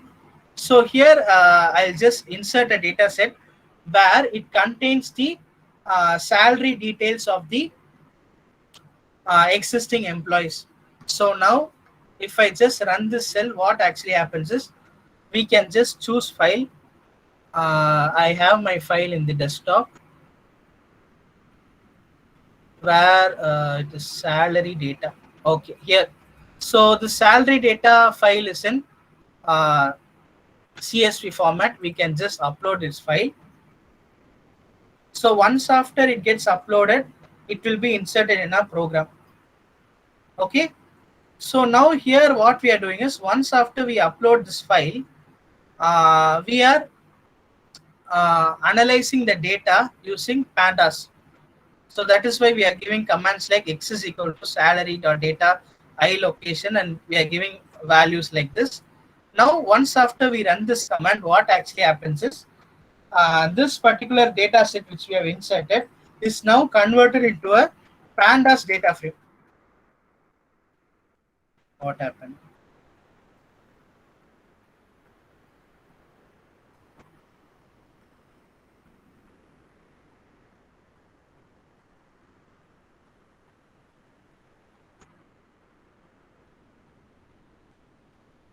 Okay, fine.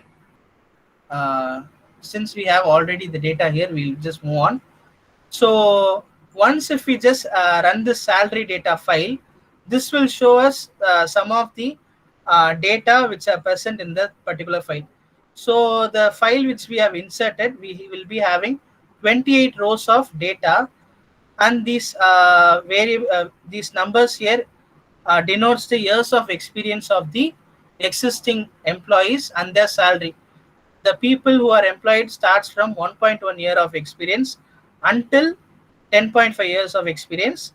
From here, we can come to a conclusion that as the years of experience increases, their salary is also being increased. From 1.1 to 10.5, the salary has been increased. So from this data set only, we are going to predict the salary of the salary of the person who is going to join newly. So now if I give the variable y, all the salary details will be displayed. Now if I want to visualize the data set, this SNS is nothing but it's Cborn. So we give a command called sns.displot salary data of years of experience. This years of experience column that will be displayed in a bar chart format.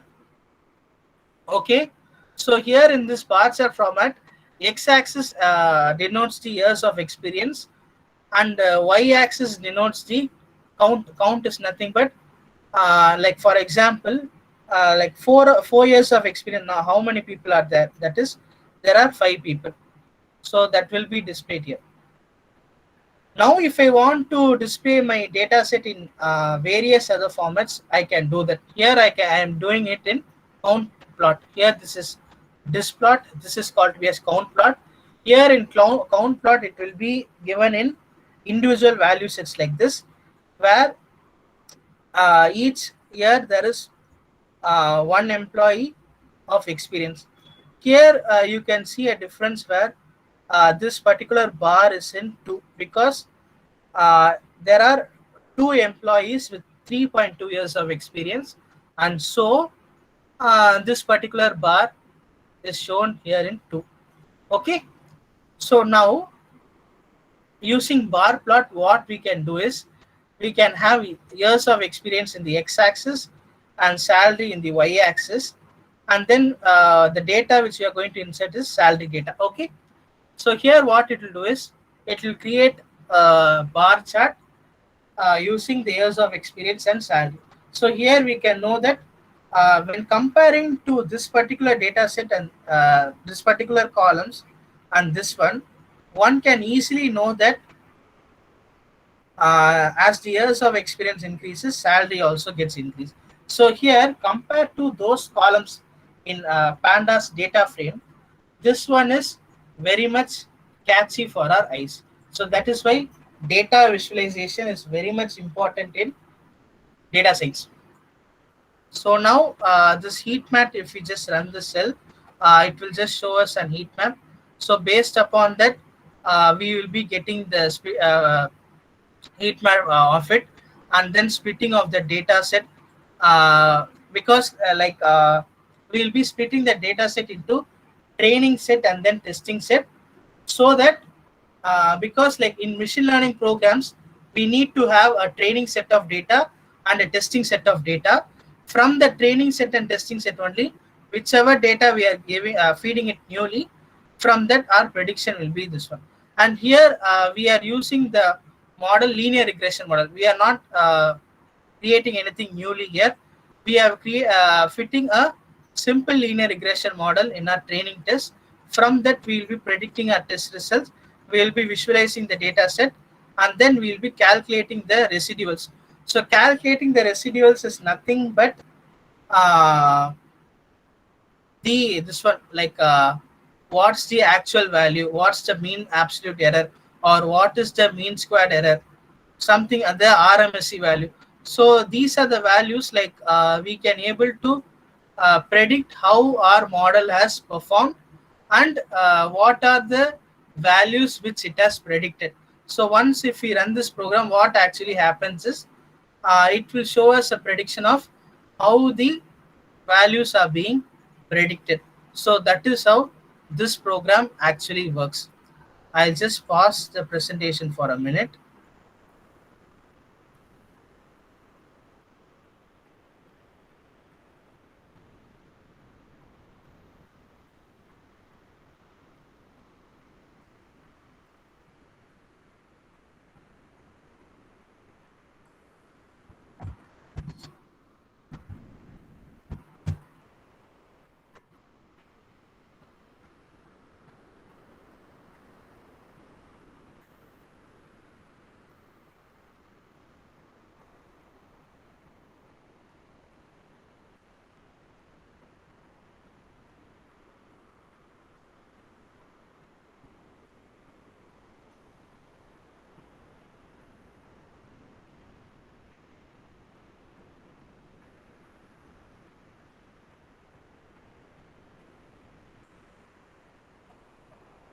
I am presenting my screen once again.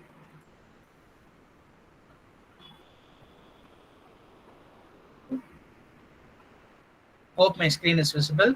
So heat map will be displayed in this manner. Now since we have only two columns here, so that is what will be displayed here. Salary, years of experience and salary. So here this black spots and this lighted area denotes that how the data is intercorrelated with each other. So that is how this heat map will be generated. So now if we run these commands, what happens is the data will be split into test data and training data. And then we are inserting the linear regression model here.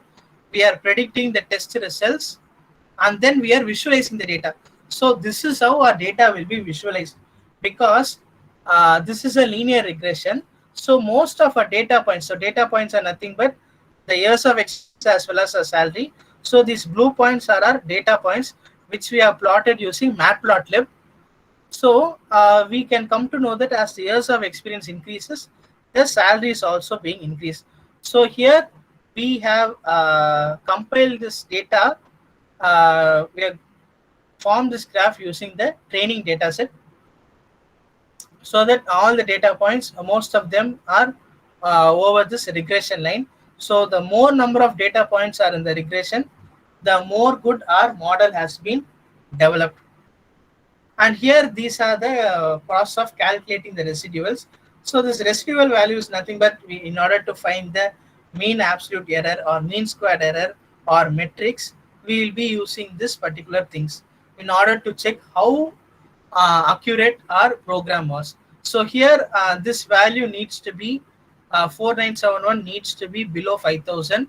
The more it is below 5000, the more well our model has been performed, similar to MSc and then RMSc values. So RMSc can value between 1 and 1000. Here it is in 70, so that our model has been performed well. So here we have used a state command called scikit-learn. So this is where scikit-learn comes into the picture, where in order to split the data, or if we want to insert any regression model or classification model into our machine learning program, this is how we will be importing the scikit-learn command.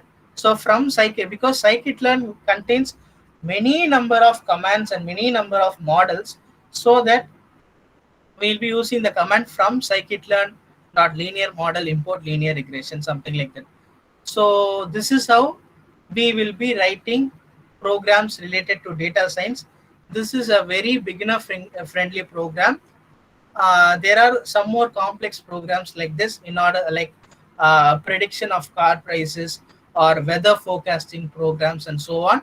Like the more you try to code in data science, the more knowledge you can gain, so that you can create your own data science programs and data science application. So with this, our session gets over. If you have any other doubts, please post it in the chat box.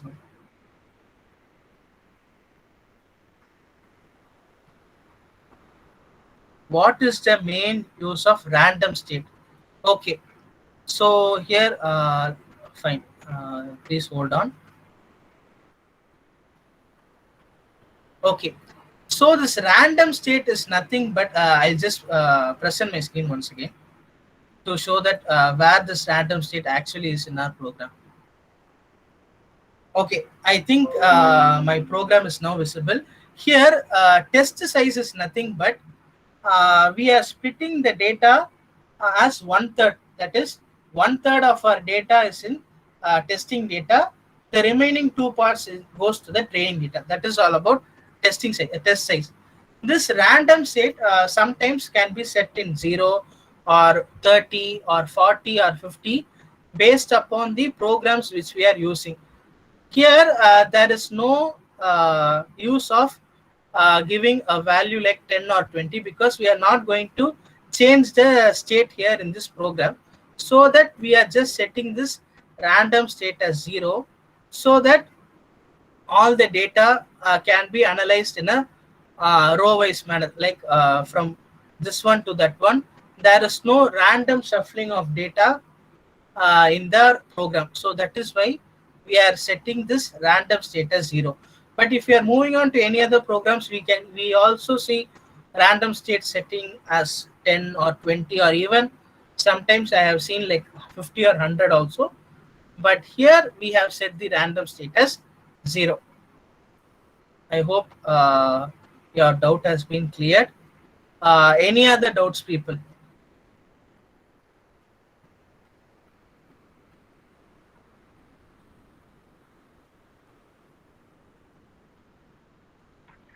Vaibhav, there is another question. How to remember all these packages in Python?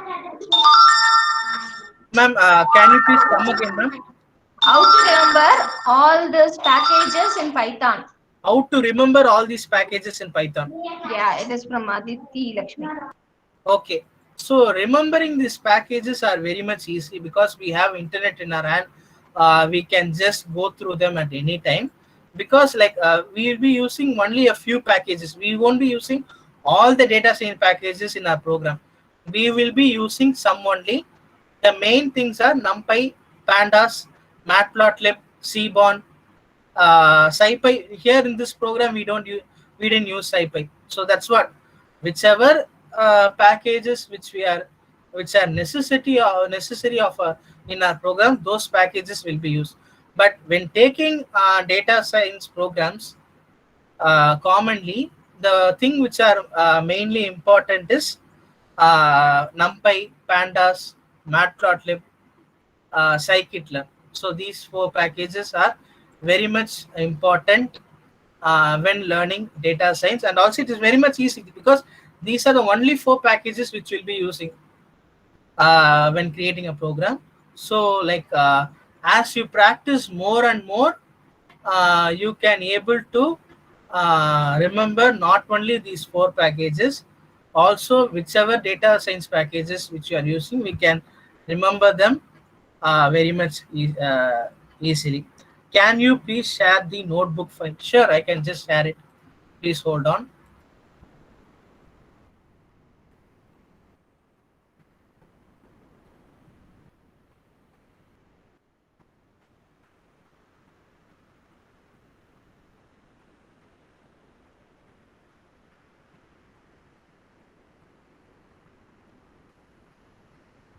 In future, data science course is useful for upcoming students, obviously, because everything gets automated these days. So that data science is the stepping stone in order to learn artificial intelligence or machine learning or deep learning if you want to move further.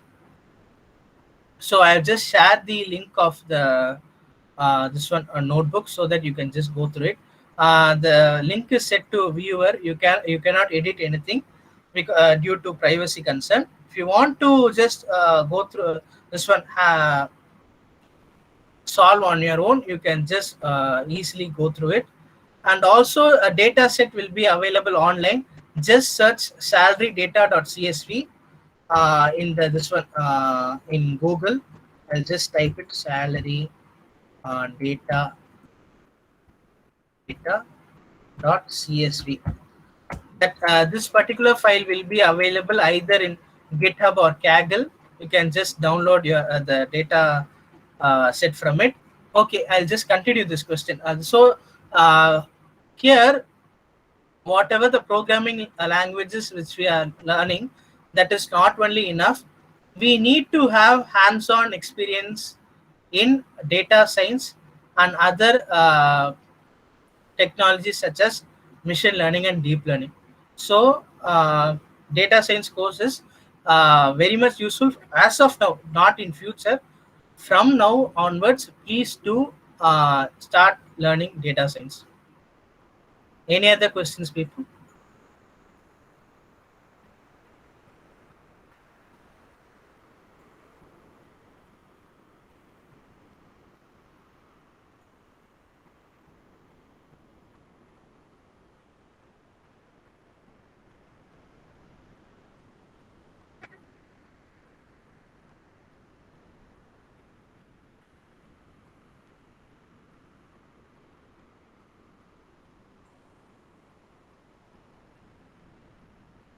I hope everyone is clear with the what we have thought.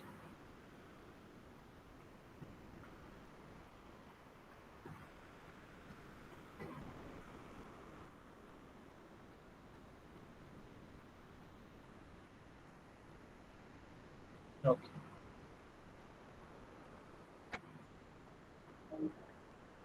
Yes, Vaibhav. Thank you so much. The session was informative and knowledgeable.